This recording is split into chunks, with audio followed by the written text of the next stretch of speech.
is up, y'all? Welcome back to the channel. Y'all, I'm like super duper two way past beyond hype today because 3 months. 3 months.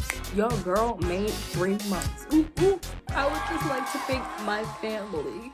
No, seriously, y'all, I'm like way excited. And I'd like to clarify because I feel as though I misspoke on this channel at some point because I was like 100% sure like a week ago that this was supposed to be my 4 months, but I counted and like triple counted and like quadruple counted, and like September 10th was my start date, so December 10th is my 3 months.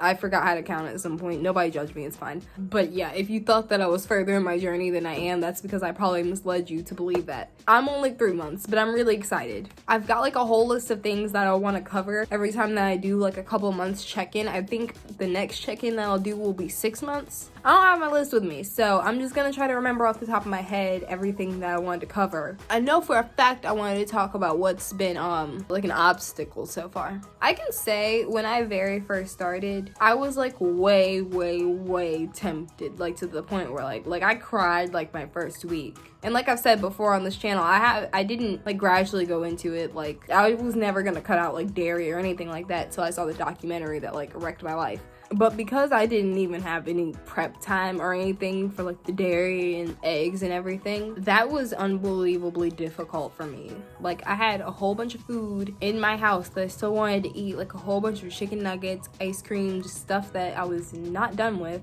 That's just to say that was really challenging. Hi fam, so real quick because I feel like this is an important clarification to make. I didn't just like simply not eat all the food that I had because of like the animals or anything. I just want to clarify. I've stated before, but it was pretty much purely health reasons that led up to me eliminating everything that was animal products from my diet. So I didn't just foolishly like, oh well, let me waste all of this food because animals were exploited to make this. This was just because I didn't want those products in my body anymore. Whereas now, like stuff may smell good and I will like give something a real good sniff. And I'll be like, ooh, that looks good and it will look good and I'm sure it tastes amazing.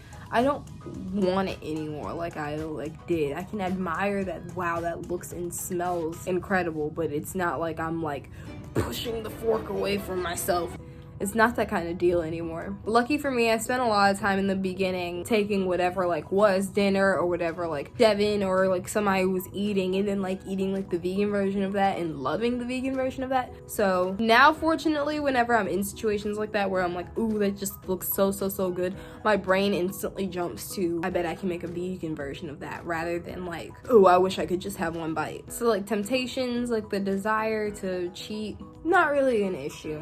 I all the time say that probably around like a year, maybe even 2 years, just depending on how I'm feeling, I'm probably going to start to like quote unquote cheat, which is not to say that I'm gonna like go out of my way to buy an animal product like just for the benefit of experimenting with my taste buds, no. But if I'm somewhere and there's a meal cooked and prepared, I can see myself at about a year or two giving that a taste just to kind of see where I am, simply because I'm curious. Everybody always says that your taste buds are gonna change like drastically after that point. I think they say that which I actually looked this up, so it's not like they say. I just looked this up the other day because I thought it was crap, but I think it was what, every like 7 to 8 weeks, something like that. Don't quote me, but every couple of weeks your taste buds change. I guess, I mean, obviously probably not by much. I mean, I've pretty much liked and disliked the same things for a really long time, but I just want to see if in a couple of years like meat actually tastes like just like how you'd expect a dead body to taste, you know? Which I guess I'll let that lead me into whether or not I already see that change. I think so. I think within the past just a week or two though. Like unless I'm tripping, sometimes I think I'm smelling something really nasty. Like I'm quite certain that that's me starting to get disgusted by the smell of meat because I'll smell it like in a dish, but it almost smells like I'm not smelling it from the dish. I don't know how to describe it. It's almost like, it's like I can smell it in the waft of the dish is more what I mean. But that's what leads me to believe that that might be just in my head. And I wouldn't be surprised by that because, I mean, it would just make perfect sense to me. Like, your mind's gonna play tricks on you first, and then, like, it's gonna actually start to smell bad to you. I don't know, that makes sense to me. And I'm, like, 100% starting to get disgusted by the sight of it. Like if I see meat in something that I don't know like has meat in it, like for example, y'all know I said in my previous video that I'm in like a whole bunch of vegan groups, so I'll be scrolling down Facebook and I would say that 9 out of 10 of every dish that I see on my feed is like a vegan dish. However, I've probably only got like 2 or 3 actual friends that are vegan also, so that means that the whole other chunk of my timeline, like my actual friends and stuff not in that group, they also post on the timeline, and people post food pictures all the time. I'm so lucky that normal food is pretty much never in my feed, but it's also super unlucky because now whenever I see something I'm assuming it's vegan, and then when I realize that like no, that's like an actual burger, it like, I mean, flat out disgusts me. Even though meat itself right now doesn't, and like the sight of meat that I know is meat doesn't, or like the worst thing is some of my groups aren't like fully vegan, they're like vegan or plant-based, so somebody will post some ramen with an egg in it and I'm like, ooh, ramen, and I'll see that egg and like same thing, just ruins my whole life for a minute. Y'all, it's like 1 degrees. Oh, I gotta turn on my heater too. I just got a cold chill.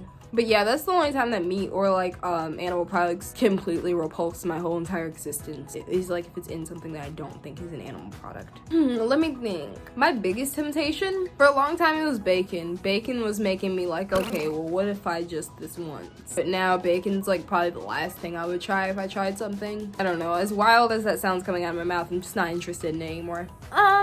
My biggest temptation has been like stuff that barely has anything in it. Like if somebody makes some beans, like some lima beans, and it's like only got butter, I'm like, dang, if only it didn't have that butter. Or like sometimes dishes like spaghetti will get a little bit tempting because like it's just meat crumbles and like the bolognese, so it's not like when meat's like scattered through it, like intertwined through it, not like a meat loaf or like eating like a chicken leg. Fast food, actually, now that I'm thinking about it, fast food has been like my biggest temptation, because if you're a vegan, like a strict vegan, not plant-based, you realize that some restaurants have nothing to offer. When I'm having to like be super picky about like what I want on the menu, I'm not gonna lie, sometimes I do be like, can I just get some McDonald's fries? I don't actually say that, I promise, but sometimes that's how I do be like. Stuff like McDonald's fries is like my worst temptation. Okay, that's all the nitty-gritty, like, honest stuff that I know you want to hear. Let's talk about the good stuff, because I promise it outweighs the bad. The biggest change I've noticed so far, overall, is my body. I was in a lot of pain before I, like, started being a vegan. Like, I remember researching how much pain do you have to be in to be considered in chronic pain. And now that I'm, like, not in that pain anymore, I realized that I really was. I was in a lot of just widespread pain all of the time for, like, just various reasons. I still, to this day, don't know why I was in pain all the time. To describe some of it, like, obviously I had a lot of gastric issues because I have been diagnosed with IBS, which I know, like, most people say, like, that's not really a diagnosis, that's just like an umbrella term for what you have. In my case, it actually was my diagnosis. I was tested for pretty much like any etc., not even just gas related things. Like, I was tested for like 40 different like conditions, diseases, and everything all in one day because like the pain was so bad. I think I described the lead up to my IBS diagnosis on here before, but just as a quick rundown in case I haven't, what very first happened was I started to think that my appendix was rupturing, but Dev was like, no, that's not the right side of your body, that can't be it. So because I'm very against going to the doctor, not like everybody, I'm not anti-doctors, like just me personally, I have a lot more trust in like natural remedies and natural alternatives rather than going to the doctor. So it's like the sky is literally green on the day that I go to the doctor. Just to like give you a description on just how bad the pain was, and I went to the doctor because it was just getting like closer together and more severe, and it was affecting me in different ways. Like there were times where, and I was a waitress, so it was really bad that I had to stop. I couldn't take tables, I couldn't walk, I couldn't move. I was stuck behind the counter where I was because the inflammation was so bad. Like I couldn't stand all the way straight. Like they tested me for like Crohn's, ulcerative colitis, lupus, celiac, like everything. I was tested for like everything, and everything came back negative. They told me that some people's bodies just can't process the carbohydrates in like certain fruits and vegetables and stuff. So I went home with a big long list of what to not eat, and it really was all right. My inflammation really did stop whenever I like cut certain things out, and then whenever I would try to reintroduce certain things, some things were fine. Like onions, I've never really had an issue with onions, thank goodness. Garlic's never like really given me a problem. I can overdo it with garlic sometimes though, so gotta be careful there. But apples are a no. We hate apples over here. But that is a big change that I've noticed, is that like all that pain and stuff that I had literally just grown used to living with was gone. Gas pain is no joke. If you've ever had gas cramps, and like, I mean, I'm sure that you can imagine that like experiencing that at like multiple times a day, every single day, was just no fun. So it's been really like unbelievable to not have to deal with that anymore. But let me see, some other things I've noticed. I was in a live stream. I wasn't in the live stream. I was like listening to a live stream of the Vegan Academy on Instagram. If you don't follow them, follow the Vegan Academy. They are so awesome. But they were also talking about changes and stuff. It was like, oh yeah, I'm sure we've like all noticed that like our acne got better. And I was like, my acne has dramatically improved. But my acne used to be so bad, like just a couple of months ago, literally like just even probably up until like my first month vegan. I think that might be it. Oh. So I think, no, I was gonna spill the news, but I don't want to spill the news yet. I've got big news, like huge, massive, like the biggest news of my career news, but I'm sitting on it until I get more details. I want to know what this project will be featured on before I broadcast that I'm doing this project. But I was working out and I was practicing and everything for that, and normally I'm like the worst at working out. I get burnt out like after 5 seconds, and all of my reps, everything that I did, I had like 10 times more in them than like I normally would. Like at the point where my body like instinctively was like, all right, this is where we start to poop out. I was like, oh, I can keep on pushing, and I kept on pushing, and I was like, this is like cake. That just seems like no coincidence to me. Like, I took years of dance classes, and I've never been able to do as many reps as I did the other day.